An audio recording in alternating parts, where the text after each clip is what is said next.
ప్రయాగ్రాజ్ కి వెళ్ళామా, సంగమంలో మంచిగా స్నానం చేసామా, పక్కనుండే అయోధ్యకో కాశీకో వెళ్ళామా వచ్చామా అంతే. కాదు కూడదు అనుకుంటే మాత్రం ఉండే మూడు ఉత్సాహం అన్ని సర్వనాశనం అయిపోతాయి. ఎందుకంటే అడుగు తీసి అడుగు పెడితే డబ్బు. ఇంత దూరం వచ్చింది అక్కడ కేవలం పుణ్య స్నానం చేయడానికి మాత్రమేనా, అక్కడ చూడాల్సిన ప్రదేశాలు చాలా ఉన్నాయి కదా అని అనుకుంటే పొరపాటే. అలా చూడాలి అనుకుంటే ముందు మీకు ఓపిక, దాంతో పాటు కొంచెం డబ్బులు కూడా ఎక్కువే ఉండాలి. జనాలేమో ఎక్కువ అయిపోయారు, ట్రావెలింగ్ సోర్స్ ఏమో తక్కువ అయిపోయింది. జస్ట్ 1 కిలోమీటర్ ట్రావెల్ చేయాలంటే 100 నుంచి 200 రూపాయలు ఇవ్వాల్సి వస్తుంది.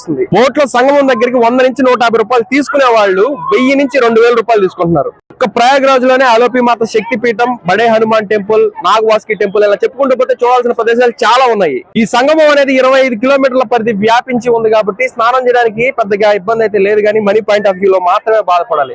ఒక్క బోట్ కి 1000 రూపాయలు ఖర్చు పెడితే ఇక్కడ చుట్టుపక్కల పరిసర ప్రాంతాలు, పుణ్యక్షేత్రాలు ఏవైతే ఉన్నాయో అవన్నీ చూడడానికి ఇంకెంత ఖర్చు అవుతుందో మీరే ఎస్టిమేషన్ వేసుకోండి. ఈ రీల్ అయితే మీ ఫ్రెండ్స్ అండ్ ఫ్యామిలీ మెంబర్స్ కి షేర్ చేసి మరిన్ని అప్డేట్స్ కోసం వెంటనే మన ఛానల్ ని ఫాలో చేయండి.